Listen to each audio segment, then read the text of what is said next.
Color by Icons is the world's first LGBT historical coloring book, as well as exhibit.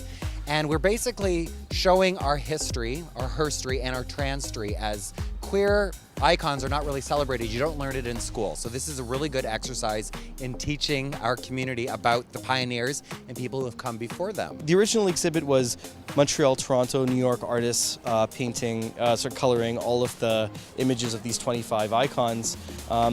And we decided that as part of Nuit Rose, which we find is a very similar mission to what we're doing at Never Apart, which is uniting people through art and culture.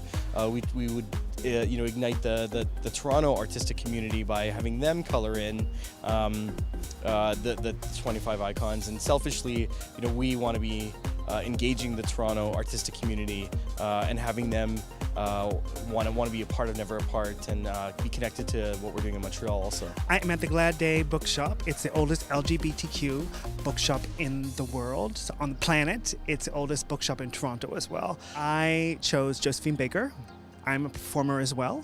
I think she's iconic. She's timeless, fierceness, beautiful black woman, and also she chose her blackness, that people said that we're just going to put her back, we're going to hold her down. She used that as her weapon. She used that as her fierceness, which she just opened doors for herself because of her blackness. The one I knew the most about, although I still haven't read a lot of his stuff, is Oscar Wilde. And my approach to it actually was just his famous last words. I'm paraphrasing here, I don't have it exactly right, but it's either this wallpaper goes or I do.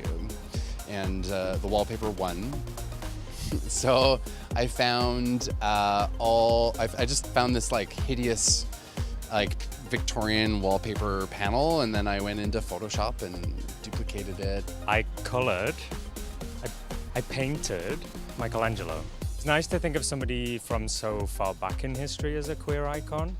I guess when I think of queer icons, it's within a 100-year time span.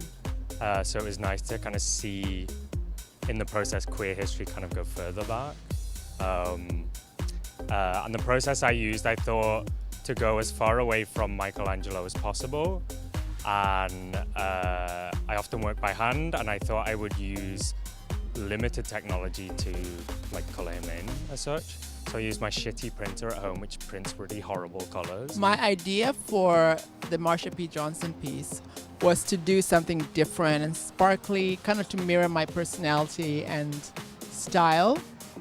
And I used glitter, crayons, and markers to create this effect. And I thought I was going to be so original. And then I come over here and people blinged out all their artwork to where mine looks like it's blending into the background like wallpaper. But then it's Margaret P Johnson, a larger-than-life personality who I earlier stated is the winner in people's hearts. So I colored in Alan Turing, except I didn't actually color him in because it's just all black ink. And I have a kind of obsessive-compulsive way that I draw, which is in these endless looping kind of tubes. And that just seemed to fit perfectly with Alan Turing because it sort of looks like his nervous system, but it also kind of looks like the wires of his proto-computer. I picked Candy Darling because as a gender-questioning youth, I found a strength in her radical softness, and to see a trans person existing 40 years before I was even born was kind of inspirational for me. So when I chose her, I decided to color it in with makeup. So I painted her with everything that I would paint myself with. So I used foundation, I layered it with hairspray and body glitter, I did all the outlines with liquid eyeliner, and then I signed it with my perfume. We're here because of the queer icons and the queer pioneers